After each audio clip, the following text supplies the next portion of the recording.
नमस्कार मित्रों, आज हम बात करेंगे जन्म पत्रिका के द्वादश भाव के ऊपर।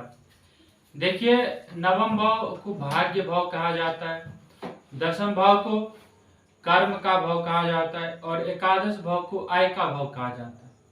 उसी प्रकार द्वादश भाव को यानी कि कुंडली के जन्म पत्रिका के जो 12वां घर है उसको व्यय का भाव कहा जाता है कि नुकसान कैसे होगा।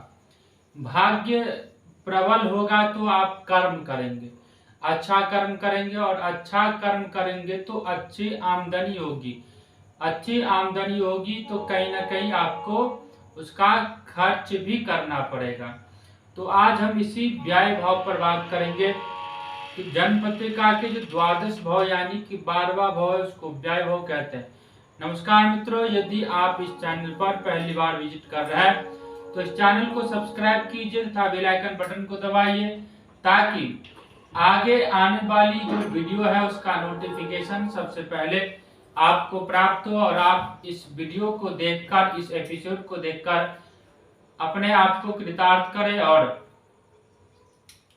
ज्ञान अर्जन करें। ज्योतिष संबंधित जो ज्ञान है उसको अर्जन करें ताकि किसी प्रकार से कोई आपको भ्रमित ना कर पाए। आजकल भ्रमों की संख्या ज्यादा है और उससे ज्यादा भ्रमित व्यक्ति मार्केट में बैठे हुए हैं और उससे ज्यादा व्यक्ति तो घूम रहे हैं जन्म पत्रिका को हाथ में लिए, वो ज्यादा भ्रमित रहते हैं। क्योंकि जितने लोगों के पास जाता है हर कोई अलग अलग बातें बताता है, आदमी कंफ्यूज हो जाता है कि इस अवस्था में क्या करे क्या ना करे।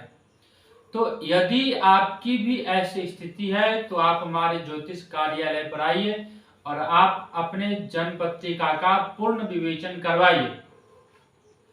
तो आइए बात करते हैं द्वादश भाव यानी 12वें घर के बारे में। इसको व्यय भाव कहा जाता है। इस भाव से ही पाप, जैसे बाईं आंख को देखते हैं, अपंग होना, जेल जाना, जेल का योग है या नहीं है, यदि जेल का योग है तो कैसे है, 12वें भाव से ही देखते हैं। फिर नरक या स्वर्ग की प्राप्ति, व्यय का प्रकार, दोनों पांव यानी कि कमर से नीचे का दोनों पांव और बंधन, दर्द से छुटकारा, अधिकार समाप्ति, झगड़ा, क्रोध, मानसिक व्यथा, मृत्यु, दूसरे देश को जाना, भारिया की हानि आदि जितने भी प्रकार के नुकसान है वो सभी नुकसान जो है 12वें घर से ही देखता है।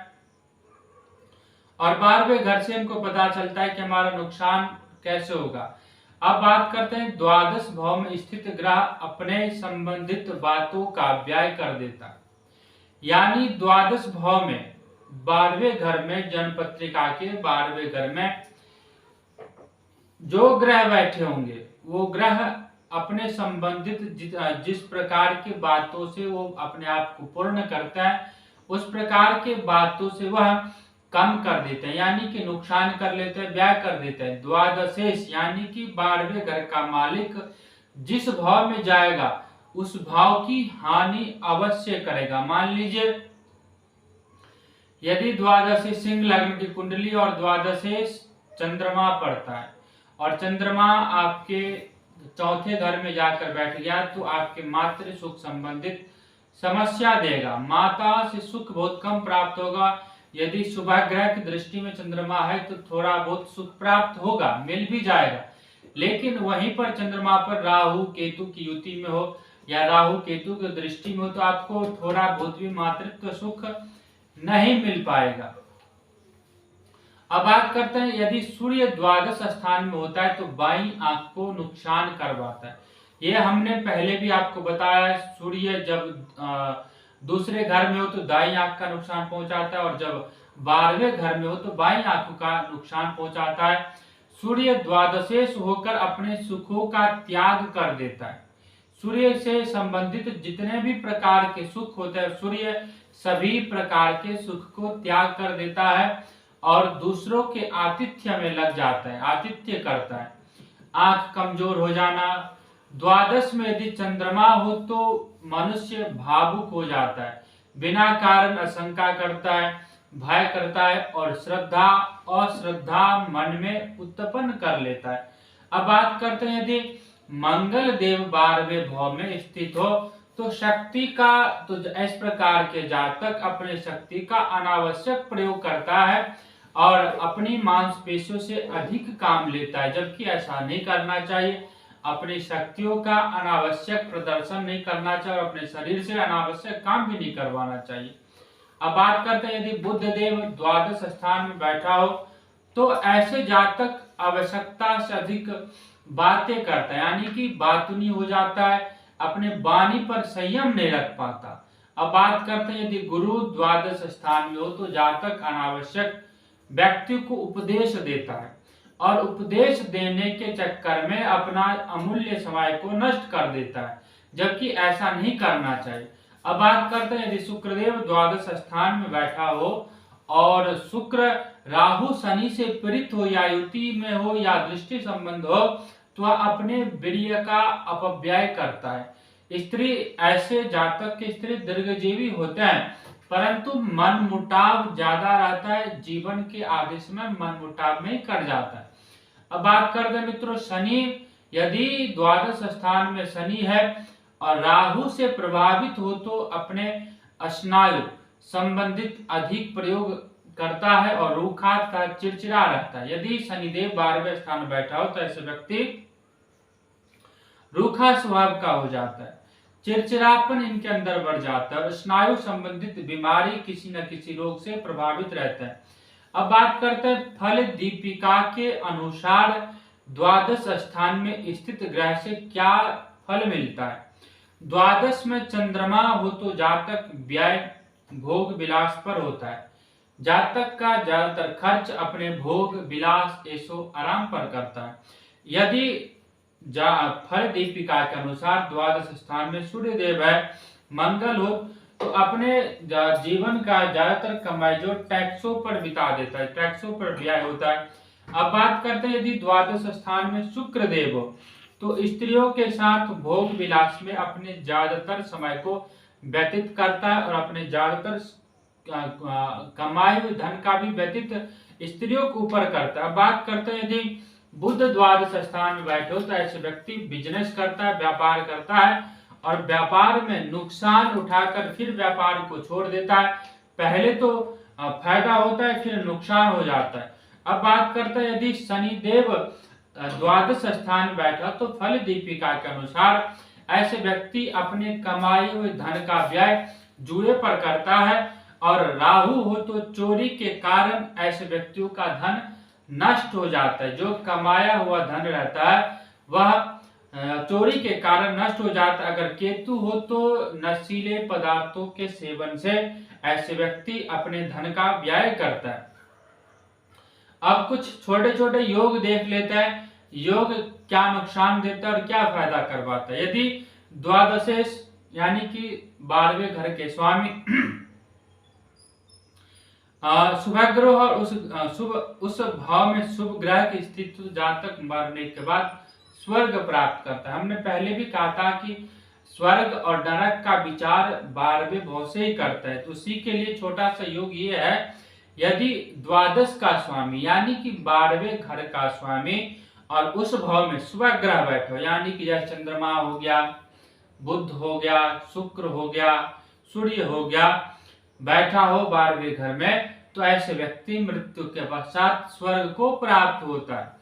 किंतु अगर द्वादशेश पाप ग्रह हो और उसमें पाप ग्रह स्थित भी हो तो ऐसे व्यक्ति नरक में जाता है। पाप ग्रह आप समझते होंगे, जैसे मंगल हो गया, शनि, राहु, केतु यदि बैठा हो 12वें घर में और उस पर दृष्टि भी शनि, राहु, केतु का हो तो ऐसे व्यक्ति मरने के बाद मृत्यु पश्चात नरक को जाता है। अब बात करते हैं, यदि द्वादशेश यानी कि 12वें घर का स्वामी उच्च राशि में हो, स्वमूल में हो, त्रिकोण में हो या भिन्न राशि में हो और लग्नेश द्वारा दृष्ट हो तो जातक अनेक प्रकार का सुख प्राप्त करता है।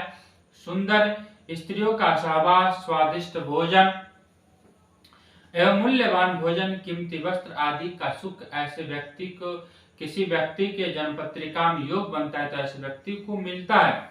अब अगर बात करते हैं जैसे कि मेष, वृष, धनु राशि लग्न में हो तो जातक रस्सी से बंधा जाता है और लग्न वृश्चिक है तो जातक अंडरग्राउंड जेल में बंद किया जाता है। कर्क, मकर एवं मीन से एक सुरक्षित भवन में प्रतिबंधित होता है ऐसे व्यक्ति। जैसे जेल का योग है और जेल का योग में कैसा योग बनेगा, उस योग को जानने के लिए सबसे पहले उसमें राशि कौन सा है। जैसे मेष, वृष, धनु राशि है तो जातक को रस्सी से बांधा जाएगा यदि जेल योग होता है तो। वहीं यदि लग्न वृश्चिक है तो जातक को अंडरग्राउंड करके रखा जाता है, या कई बार ऐसी स्थिति उत्पन्न होती है कि जातक स्वयं भी अंडरग्राउंड हो जाता है। वहीं कर्क एवं मीन हो तो जातक अपने भवन में प्रतिबंधित कर दिया जाता है। कई बार हम देखते हैं कि हाउस अरेस्ट की शिकायत मिलती है। जैसे जम्मू कश्मीर में कई बार कई सारे बड़े बड़े नेताओं को हाउस अरेस्ट किया जाता है, यानी कि नजरबंद कर दिया जाता है। उनको अपने ही घर में प्रतिबंधित कर दिया जाता है कि आप अपने घर से बाहर नहीं जाएंगे। अब बात करते हैं द्वादशीश का विभिन्न भाव में फल। यदि द्वादश विभिन्न भाव में जाता है, विभिन्न जैसे द्वादशीश लग्न में है तो क्या फायदा करेगा, क्या नुकसान करेगा आदि के बारे में जानते हैं। यदि द्वादशीश यानी 12वें घर का स्वामी प्रथम भाव में जाता है तो जातक खूबसूरत तथा नम्र स्वभाव का होता है, पर चंचल दिमाग का होता है। उसका दिमाग स्थिर नहीं रह पाता, चंचल विचार वाला होता है, निर्बल स्वास्थ्य वाला होगा।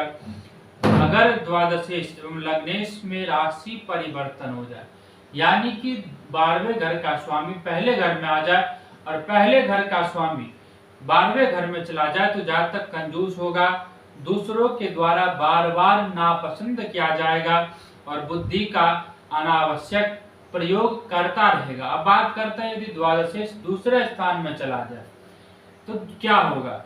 यदि जातक ऐसी स्थिति में जातक की जो आर्थिक स्थिति है वो उत्तम होगी, ऐसी स्थिति में जातक की आर्थिक स्थिति उत्तम नहीं होगी, धन की हानि होगी, कर्ज की स्थिति आएगी, समय पर खाना नहीं मिलेगा और बेमतलब के कार्यों में हमेशा उलझन रहेगा। अब बात करते हैं यदि द्वादशेश तृतीय भाव में चला जाए तो क्या होगा। जातक को एक छोटा भाई अवश्य होगा और कई सारे भाइयों का अभाव हो जाता है। यदि द्वादशेश तृतीय भाव में चला जाए तो कई केस में तो ऐसा देखने को मिलता है कि घर में छोटा भाई ही नहीं है, वो सबसे छोटा ही है, उसके पराक्रम में कमी आ जाती है। छोटे भाई यदि है तो उस पर धन का खर्च व्यय होगा, बेवजह धन का खर्च होगा। साधारण स्तर के कार्य से काम चलाओ आय प्राप्त करता है ऐसे व्यक्ति, कुछ ज्यादा नहीं कर पाता, साधारण स्तर से ही अपना काम चलाता है। साहस व का अभाव होता है। यदि चतुर्थ भाव में चला जाए द्वादशेश तो मातृत्व सुख में कमी लाता है, मातृत्व सुख बहुत कम मिलता है। मानसिक अशांति रहेगी, हमेशा दिमाग में अशांति ही रहेगी, चिंतित रहा करेगा और बाहर अधिक समय बिताएगा, घर में इसका मन ही नहीं लगा। जैसे घर में प्रवेश करेगा इसको ऐसा लगेगा कि पता नहीं घर में आते ही कौन सा बड़ा पहाड़ टूट पड़ा सिर के ऊपर और कलह आरंभ हो जाएगा। इस कलह से बचने के लिए ज्यादातर समय बाहर ही व्यतीत करेगा। अब बात करते हैं पंचम भाव में यदि द्वादशेश चला जाए तो क्या होगा। जातक को पुत्र उत्पत्ति में बाधाएं आएंगी, पुत्र को उत्पन्न करने में बहुत ज्यादा दिक्कत हो सकता है और अगर पुत्र होगा तो उससे दूर रहेगा, एक साथ पिता और पुत्र दोनों रह नहीं सकता। धार्मिक विचार का होगा था, तीर्थ यात्राएं करेगा, कृषि कार्य में सफल होता है ऐसे व्यक्ति। अब बात करते हैं द्वादशेश यदि षष्ठ छठे घर में चला जाए तो क्या होगा। जातक के शत्रुओं का दमन होगा, जातक शत्रु हंता होगा, स्वास्थ्य उत्तम रहेगा ऐसे व्यक्तियों का, आय में बचत करेगा तथा सुख सुविधा के सभी सामान अर्जित करेगा और अपने मेहनत के बल पर अर्जित करेगा। इसे वाहन भवन सुख उत्तम मिलेगा, यानी गाड़ी भी लग्जरियस गाड़ी मिलेगी, लग्जरियस बंगलो मिलेगा और सभी प्रकार के सुख इसके पास रहेगा। अब बात करते हैं यदि द्वादशेश सप्तम स्थान में चला जाए तो क्या होगा। जातक की पत्नी से अनबन बना रहेगा, ज्यादातर केसेस में ये देखने को मिलता है। पत्नी का स्वास्थ्य या तो खराब रहेगा और स्वास्थ्य ठीक है तो पत्नी से मनमुटाव रहेगा, अनमन रहेगा। पत्नी से कई बार ऐसी स्थिति भी आती है कि अलगाव की स्थिति आ जाएगी। जातक की शिक्षा निम्न कोटि की होगी, ज्यादातर पढ़ा लिखा नहीं रहेगा। पत्नी गरीब परिवार की आएगी। साझेदारी के कार्य में घाटा लग सकता है। ऐसे व्यक्तियों के जिसके जन्म पत्रिका में द्वादशे सप्तम स्थान बैठा हो तो उसको साझेदारी के कार्य नहीं करने चाहिए। यदि साझेदारी के कार्य करता है तो उसको नुकसान होने का प्रबल योग रहता है। अब बात करते हैं यदि द्वादशे अष्टम भाव में आकर बैठ जाए तो क्या होगा। जातक बहुत नौकरों वाला होगा, आरामदायक सभी प्रकार की चीजें इसके पास उपलब्ध रहेगा। धनी तथा सदा प्रसन्न रहेगा, भगवान विष्णु की आराधना करेगा तथा गुप्त विद्याओं का जानकार होगा। जातक बहुत प्रसिद्धि पाएगा। अब बात करते हैं यदि द्वादशेश नवम भाव में चला जाए तो क्या होगा। आपके भाग्य को कम कर देगा। जातक तीव्र बुद्धि वाला होगा, धनी, भाग्यवादी, सत्यवादी, ईमानदार होगा, विदेशों से धन अर्जन करेगा, विदेशों में भूमि लेगा। बात करते हैं यदि जातक का यदि द्वादशेश दशम भाव में चला जाए तो क्या होगा। जातक अधीक्षक बनेगा, डॉक्टर भी बन सकता है, कृषि वस्तुओं पर धन खर्च करेगा तथा इससे मुनाफा भी कमाएगा। अपने पुत्रों से सुख नहीं पाएगा, राज्य से धन अच्छा कमाएगा, धन अच्छा खासा इसके पास जुड़ जाएगा। अब बात करते हैं यदि द्वादशेश एकादश भाव में जाकर बैठ जाए तो क्या होगा। जातक व्यवसायी होगा पर लाभ नहीं होगा। व्यवसाय में बार बार नुकसान होगा, बार बार नुकसान उठाना पड़ेगा और इसके अधिक शत्रु होंगे। भाई इसके काम में अवरोध डालेंगे। इसका सबसे बड़ा शत्रु तो इसका भाई ही होगा, क्योंकि द्वादशेश एकादश में आकर बैठ गया, यानी कि बड़े भाई के घर में आकर बैठ गया और बड़े भाई के घर में आकर बैठने के कारण इसका सबसे बड़ा शत्रु इसका भाई ही होगा, जिसके कारण इसका कई सारे कार्य में अवरुद्ध आएगा, रुका हुआ रहेगा। अब बात करते हैं द्वादशेश यदि द्वादश भाव में हो तो क्या होगा। जातक का व्यय धार्मिक कार्यों में होगा, शुभ कार्यों में होगा, कृषि कार्य में संलग्न रहेगा। जातक की मानसिक स्थिति अशांत रहेगी, विदेशियों द्वारा पसंद किया जाएगा तथा अधिक यात्राएं करेगा। यदि द्वादशेश द्वादश भाव में हो तो ऐसे व्यक्तियों के जीवन में ज्यादातर यात्राएं करने में ही समय कट जाता है। अब बात करते हैं चंद्रमा एवं शुक्र 6, 8 या 12वें भाव में हो तो ऐसे व्यक्ति को रतौंधी होता है। एक छोटा सा योग है। आप किसी यदि ज्योतिषी है तो किसी भी जन्मपत्रिका का अध्ययन करते समय, रिसर्च करते समय इस बात का ध्यान रखना है कि किसी व्यक्ति की चंद्रमा और शुक्र चाहे 6, 8 और 12 में बैठे तो ऐसे व्यक्ति को रतौंधी अवश्य होता है। एक अन्य ग्रंथ के अनुसार द्वादश भाव में चंद्रमा यह बताता है कि जातक का पिता चंद्रमा की महादशा में अपना निवास स्थान अवश्य चेंज करेगा, बदलेगा। चंद्रमा द्वादश में किसी ग्रह द्वारा दृष्ट हो तो मानसिक क्लेश देता, बुरे ग्रहों की दृष्टि से भय प्रदान करता है, बुरी तरह से कष्ट देता है, बुरे ग्रह की दृष्टि से डर लगा रहता। अगर चंद्रमा द्वादश में हो और षष्ठेश द्वारा संबंध न हो तो जातक बीमार नहीं होगा तथा अस्पताल में भर्ती भी नहीं होगा। यदि चंद्रमा 12वें घर में बैठा हो और उस पे षष्ठेश की दृष्टि ना पड़ रहा हो और षष्ठेश स्थिति ना हो तो ऐसे व्यक्ति बहुत कम बीमार पड़ता है और अस्पताल जाने की इनके बहुत कम योग होता है। द्वादश में चंद्रमा, शुक्र और गुरु जातक को धनवान बनाते हैं। द्वादश स्थान में पाप ग्रह हो तो जातक विख्यात तथा समाज में आदर पाता है, बहुत ज्यादा विख्यात रहता है। द्वादश में शुक्र उच्च का होकर बैठा हो या स्वराशि होकर स्थित हो तो जातक विख्यात, कला प्रिय, धर्मात्मा, विविध मार्गी, विविध भोगी, ऐश्वर्यवान एवं लखपति होता है। षष्ठेश या अष्टमेश बलवान होकर द्वादश में हो तो जातक दिवालिया हो जाता है।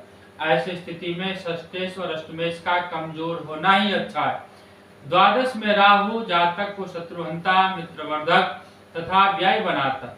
ईश्वर में विश्वास करता है। द्वादश में केतु जातक के जीवन में उत्थान और पतन दोनों देता है।